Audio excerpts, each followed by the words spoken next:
खोलते हैं इसको हम लोग। रिडक्स थंक समझते हैं। सबसे पहले सारे फोल्डर्स को मैं बंद कर देता हूँ अभी। सबसे पहली बात है कि जो रिडक्स है क्या, सेंट्रल स्टोर मैनेजमेंट सिस्टम। तो हमने एक फाइल खोला। इस फाइल में मैंने आपको एक चीज़ दिखाऊंगा बाद में, बट अभी मैं देख लेता हूँ अपने। ये SRC फोल्डर हो गई, एक कंपोनेंट हो गई, रिडक्स स्टोर हो गया। रिडक्स में तीन चीज़ें होती है, एक स्टोर होती है, एक रिड्यूसर होती है, एक्शन होती है। अब स्टोर का काम क्या होता है, एक सेंट्रलाइज स्टोर की तरह वो काम करता है। तो सबसे पहले हम app.js पे आते हैं। यहाँ पर हमने एक काउंटर ऐप बनाया है, कंपोनेंट बनाया, एक लॉगिन कंपोनेंट और एक फेच डेटा, जो कि ऑनलाइन फेच डेटा करेगी। ये फेच डेटा इसलिए मैंने रखा है कि एसिंक्रोनस रहेगी, इसलिए लॉगिन एंड काउंटर जो है एसिंक्रोनस डेटा। तो अब सबसे सबसे पहला काम हमारा क्या होता है, सबसे पहले हम रेड्यूसर्स डिफाइन कर लेते हैं। अब ये रेड्यूसर्स होते क्या है, जैसे हम यूज रेड्यूसर करते हैं ना, वहाँ पर हमें क्या करना पड़ता है, एक आप वहाँ पर हमें एक स्टेट एंड फंक्शन डिफाइन करना पड़ता है उस फंक्शन को डिफाइन करके हम क्या बोलते हैं कि इफ इस फंक्शन पे एक्शन डॉट टाइप अगर ऐसा है तो हमें ऐसा परफॉर्म करना पड़ता है। तो इस काउंटर के लिए सबसे पहले बनाते हैं। इस काउंटर के लिए मैंने सबसे पहले क्या करा, स्टेट डिफाइन कर दिया।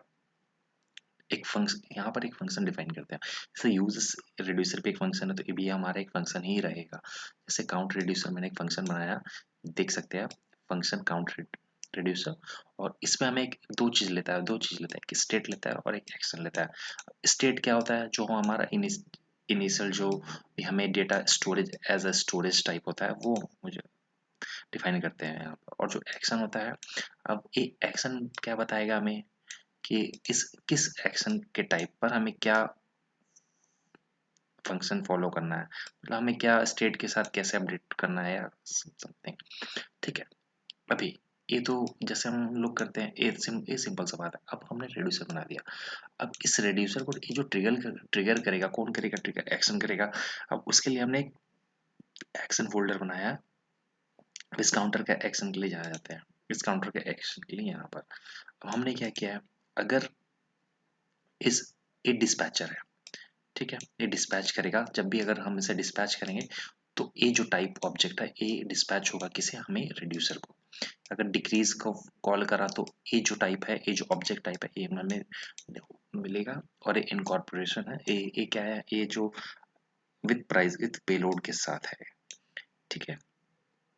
अब सिमिलरली एक तो अब इस कंपोनेंट पे आते हैं। इस लॉगिन कंपोनेंट के लिए भी हमने क्या किया, तो सबसे पहले पर हम लोग क्या करेंगे, लॉगिन कंपोनेंट का एक रिड्यूसर बनाएंगे, रिड्यूसर फंक्शन। तो इसमें क्या करता है, लॉगिन रिड्यूसर फंक्शन बनाया, इसे हमने एक्सपोर्ट करा। इसमें दो चीज लेता है, एक एक्शन लेता है और एक स्टेट लेगा, एक एक्शन लेगा। अब स्टेट को हम इनिशियल स्टेट देते हैं, कुछ भी आप दे सकते हो। यहाँ पर हमने इनिशियल स्टेट दे दिया, स्विच केस में लगा दिया। ये हमेशा याद रखना कि ये हमें डिफॉल्ट देना पड़ेगा। अगर डिफॉल्ट नहीं देते हैं तो हमारा कोड फट सकता है, क्योंकि एट द स्टार्टिंग जब इनिशियलाइज करता है तो ये अनडिफाइंड इसके पास चला जाएगा। तो ये हमें रिटर्न स्टेट हमेशा करना पड़ेगा। अब यहाँ पर ये कर दिया। अब इस एक्शन, अब इस रेड्यूसर को बताना भी तो पड़ेगा क्या एक्शन हम भेज रहे हैं। तो इसको एक्शन के लिए हम लोग ने एक्शन डिफाइन किया है यहाँ पर, फंक्शन जो कि लॉगिन क्लिक करेगा तो क्लिक एक होगा। अभी ये हो गई। अब हम चलते हैं। अब हमने जो फंक्शन लिखा है, जो भी लिखा है वो हमें रिएक्ट कंपोनेंट को देना है। अब उसको रिएक्ट कंपोनेंट को कैसे देते हैं, तो हमने कहा रिएक्ट कंपोनेंट को कि वो आप स्टोर से उठाना, मैं स्टोर पे डाल दे रहा हूँ। तो हम लोग स्टोर पे जाते हैं। स्टोर पे क्या होता है ना, हमें कॉन्फ़िगर करना पड़ता है स्टोर। जैसे कि मैं यहाँ पर Redux tool kit @JS use कर रहा हूँ, Redux JS tool kit use कर रहा हूँ। तो इसके लिए एक सिंपल सा डेटा है कि हमें यहाँ कॉन्फ़िगर स्टोर करना पड़ता है। और उसमें रेड्यूसर, जो भी आपने रेड्यूसर्स डिफाइन किए हैं इसे हम यहाँ डिफाइन कर देते हैं, जितने भी रेड्यूसर्स हैं, और स्टोर को एक्सपोर्ट कर देते हैं। अब इस स्टोर को हमने एक्सपोर्ट कर दिया। अब एक्सपोर्ट कर दिया तो हमें रिएक्ट को स्टोर देना पड़ता है कि आपने आपको यहाँ से उठाना था, बट हमें रिएक्ट को तो वो स्टोर प्रोवाइड करना पड़ेगा। तो हम app.js पे जाते हैं। अब देखिए, सबसे पहले index.js पे गए आपने। तो अब index.js पे हमें एक प्रोवाइडर होता है, एक प्रोवाइडर कंपोनेंट होता है रिएक्ट रिडक्स का। तो वो हम पूरे के पूरे ऐप पर हम रैप अराउंड कर देते हैं कि मेरा का पूरा जो जो भी ऐप है वो उसको उस स्टोर को एक्सेस कर सकेगा। तो मैंने स्टोर लिखा और मतलब ये जो स्टोर है मैंने वहां से जो क्रिएट करा था, यहाँ से हमने ये जो रिएक्ट इसमें जो स्टोर क्रिएट करा एक्सपोर्ट करा था डिफॉल्ट, उसी को हमने यहाँ पर React.js में भी इंपोर्ट कर दिया। अब यहाँ पर इंपोर्ट कर दिया, तो अब इसको हम लोग चलाते हैं। तो मेरा चल रहा है, तो इसको चलाते हैं हम लोग। ओके, लोकल होस्ट,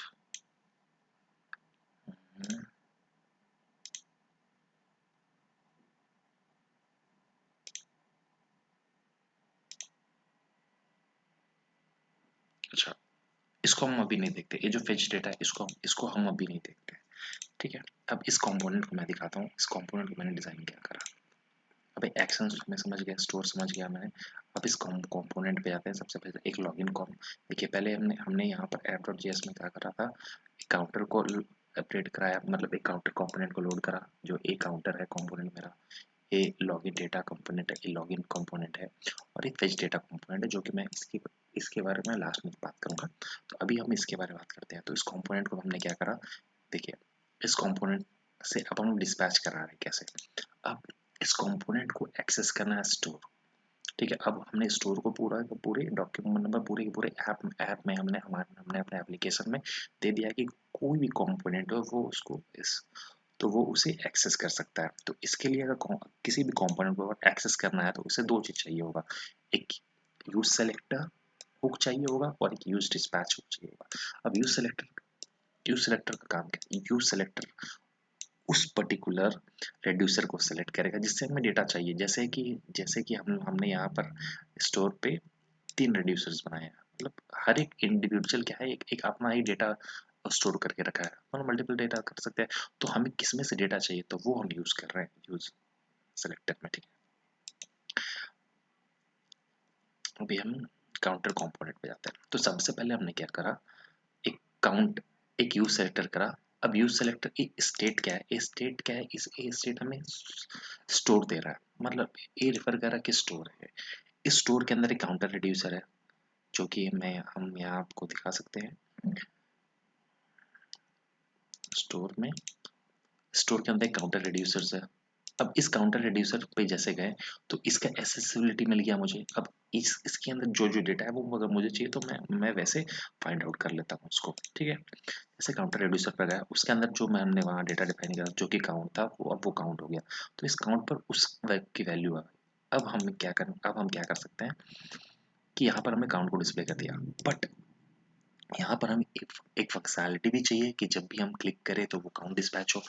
तो हम क्या करते थे कि यूज इफेक्ट यूज करते थे कि जब भी वो इफेक्ट पे हो तो वो ऐसा, तो वो इंक्रीज या डिक्रीज हो। तो बट वो क्या है, वो यूज इफेक्ट हम इसमें भी यूज कर सकते हैं। हमने बस यही दिया है कि इसे इसमें इसमें एक्चुअली यूज इफेक्ट का ही काम था, रोल था, बट इसमें इसका दरकार भी नहीं था यूज सेलेक्टर हुक का। मतलब इसमें रिडक्स का दरकार, क्योंकि हमें ये बस एक सिंगल कंपोनेंट में चाहिए था, तो हम लॉजिक क्यों बनाते। बट ये समझने के लिए था कि हम इसे यूज कैसे करते हैं। ठीक है, अभी इसका कॉन्टेक्स्ट मिल गया। अभी हमें क्या करना है, एक एक्शन, मतलब इस बटन के क्लिक पर क्या होना चाहिए। ठीक है, इस बटन के क्लिक पर हमें एक ऑब्जेक्ट वो सेंड करेगा, उसमें हम यूज डिस्पैच बोलते हैं। ठीक है,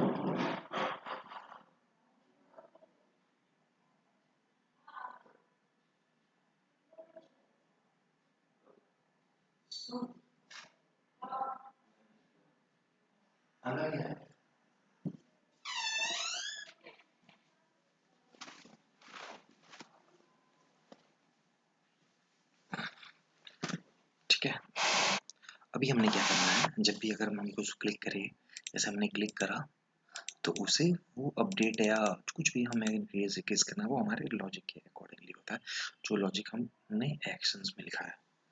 ठीक है, अभी जैसे हम इसमें ऑन क्लिक करते हैं तो एक डिस्पैच एक्शन होना चाहिए, डिस्पैच को कॉल करेंगे हम, उस पे एक ए ऑब्जेक्ट भेज देंगे टाइप इंक्रीमेंट, ठीक है। सिमिलरली हमने एक नेगेटिव पे भी हमने टाइप डिक्रीमेंट भेज दिया, ठीक है। तो वो क्या करता है, वो डिस्पैच एक्शन क्या करता है, डिस्पैच के पास एक्सेस है स्टोर पे, ठीक है। वो स्टोर पे गया, अब वो स्टोर पे गया तो वो स्टोर पे उसने एक फंक्शन कॉल किया टाइप इंक्रीमेंट, वो टाइप इंक्रीमेंट किस रेड्यूसर से जुड़ा है वो उसके अकॉर्डिंगली से अपडेट कर देगा। सिमिलरली हमने लॉगिन के लिए भी क्या है, लॉगिन में यूज सेलेक्ट करा है स्टेट को, अब इस पर डिस्पैच कर दिया, यूज डिस्पैच कर दिया हमने। जैसे देखो यहाँ लॉगिन करेंगे तो लॉग्ड इन, देखिए लॉगिन पेज ट्रू है, अभी हम लॉग्ड यूजर लॉग्ड इन है, यूजर लॉग्ड आउट हो गया, यूजर लॉग्ड इन है, यूजर लॉग आउट हो गया, ठीक है। अब इस पे हम यूज कर सकते हैं, इस पे हम क्यों यूज कर सकते, इस पे हमारा रिडक्स यूज होगा क्योंकि हमारे पास मल्टीपल पेजेस ऐसे होंगे जिसमें हमें इसका स्टेट चाहिए होगा कि यूजर लॉग इन है कि नहीं है। अगर मान लीजिए कि यूजर लॉग इन होता है तो मुझे उसका स्टेट चाहिए, अगर यूजर लॉग आउट हो जाता है तो मुझे वो साइन इन पेज पे ले जाना चाहिए। तो एसेसिबिलिटी के लिए अब मुझे क्या, मतलब बहुत सारा हर एक कंपोनेंट में एक चाहिए होगा कि एक यूजर लॉगिन है तो हमें इसे करना पड़ेगा, तो इसको हम ऐसे करते हैं। इसलिए यहाँ पर अब अब यहाँ पर बात आता है, अब ये सब तो हमने देखा, ये जो दो ऑपरेशन थे हमारे लॉगिन एनकाउंटर के, ये जो ऑपरेशन थे हमारे, ये ऑपरेशन थे हमारे जो सिंक्रोनस ऑपरेशन। अब एसिंक्रोनस ऑपरेशन क्या होता है, अब एक बात यहाँ पर ध्यान देने का है, हमें अगर स्टेट में डेटा भेजना है, वो डेटा हम कहाँ से भेज सकते हैं, वो एक्शंस के थ्रू ही भेज पाओगे, क्योंकि एक्शन ही पेलोड भेजेगा। अब उस पेलोड को मुझे रेड्यूसर पे भेजते हैं तो वो जाके स्टोर करेगा एक्शन में।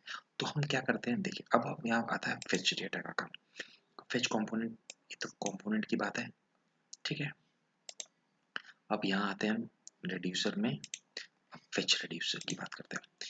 एक फेच रेड्यूसर है, ठीक है। रेड्यूसर में हमें ज़्यादा कुछ नहीं करना पड़ता है। रेड्यूसर क्या बोलता है, जब भी हमें गेट मिलेगा तो इस एक्शन डॉट टाइप को, फेच रेड्यूसर लिखा मैंने, इस स्टेट होगा एक्शन होगा, जैसे ही हमें यहाँ से एक कोई डेटा में, जैसे ही एक टाइप आया गेट और एक डेटा मिलेगा, उस डेटा को मुझे इस वाले स्टेट पर, जैसे रिटर्न स्टेट कर रहे हैं तो उसके रिटर्न पर मुझे वो डेटा दे देना। कॉम्प्लेक्स हो गया। अभी अभी जैसे यहाँ पर हमने बस एक प्रोडक्ट अरे रखा है तो उसके बाद एक अरे है, तो यहाँ पर हम ऑब्जेक्ट्स ऑफ अरे भी रख सकते हैं, ठीक है। मतलब ये कहने का मतलब यहाँ पर हम एक ऑब्जेक्ट, इसको एक ऑब्जेक्ट बना देते हैं, वो लिस्ट बना लेता है, वो लिस्ट क्या करता है, एक अरे होता है, उसमें हम सेव करते हैं। ये एक्शन डॉट टाइप से इन सब पे हो जाता है, ठीक है। अभी हम जाते हैं किसमें, एक्शंस पे, एक्शन पे, फेच एक्शन। अभी यहाँ मैंने आज मानते हैं कि हमने ए वाला कोड लिखा होता, यहाँ हमने क्या करा है, अब हमें क्या करना है, इफ देखो मेरा कोड पड़ गया, ठीक है, क्योंकि ये गलत था और ऑटो सेव कर रखा था मैंने। तो अब क्या है इसमें देखो, मुझे एक रिटर्न यहाँ से एक्शन टाइप करना है और पेलोड में मुझे डेटा भेजना है। तो डेटा कब मिलेगा मुझे, मैंने एक एसिंक्रोनस कॉल लगाना था तो वो मुझे करना था, सिंपल सी बात थी। डेटा मिला तो वही किया, फिर रिटर्न कर दिया मैंने इसे, ठीक है। बट ये क्या हो रहा है, फट गया कोड, क्यों फट गया, क्योंकि रेड्यूसर ये बोलता है कि हमें सिर्फ ए चाहिए, ऐसे ए सिंक्रोनस चाहिए। तो हमें क्या करना है, देखो यहाँ पर लॉजिक सेम है, इसमें हम 2 बार फंक्शन कॉल करेंगे। कितनी बार, 2 बार। अब मैं आपको एक लॉजिक दिखाता हूँ गीक्स और गीक्स पे, देखो गीक्स फॉर गीक्स में लॉजिक्स दिखाता हूँ आपको, वर्क कैसे करती है। ए मान लो रिडक्स विदाउट थंब यूज करते हैं और रिडक्स विद थंब यूज करते हैं, ठीक है। अभी हम थंब की बात करते हैं। एक एक्शन क्रिएट करा, जिसने एक्शन क्रिएट करा, अब वो एक्शन या तो ऑब्जेक्ट रिटर्न कर सकता है या तो फंक्शन रिटर्न कर सकता है।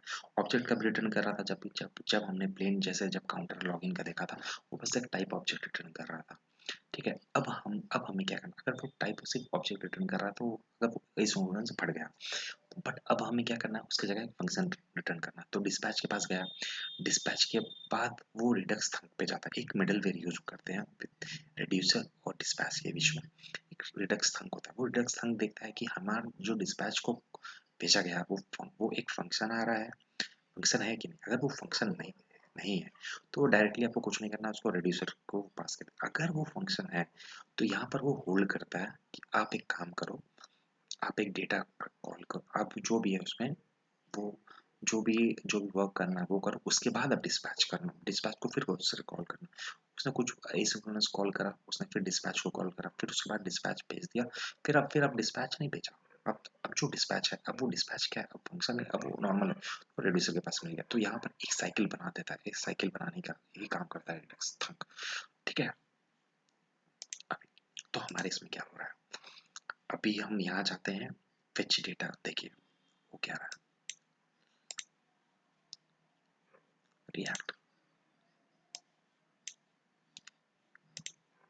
फेच डेटा कंपोनेंट है मेरा। ठीक है, तो देखो जैसे ही हम फेच डेटा करते हैं, यहाँ पर पूरा डेटा आ गया मेरे पास, लॉग ऑफ लॉग कर दूंगा। ठीक है, फिर से रीलोड करता हूँ, ज़्यादा लॉजिक्स नहीं लिखा है। ये बस जब भी दिखाता है, जो लॉगिन पे ही मुझे डेटा दिखाता है, वो दूसरा मैटर की। देखो मैंने इस कंपोनेंट के लॉगिन को भी यूज़ करा है। देखो अब मैं गेट, अब यहाँ पे ट्रू दिखा रहा है लॉगिन पेज, अब मैं ट्रू दिखा देता हूँ कि अब देखो गेट फेच काम नहीं करेगा, काम कर रहा है, बैकग्राउंड पे उसने डेटा ले लिया, बट इनफरेंट उसने डेटा नहीं लिया। अब जैसे ही मैं लॉगिन करूंगा वो पूरा का पूरा डेटा सोल्व कर देगा। लॉगिन ऑफ कर देता हूँ, तो अब ठीक है, ये तो सिंपल सी बात है कि अब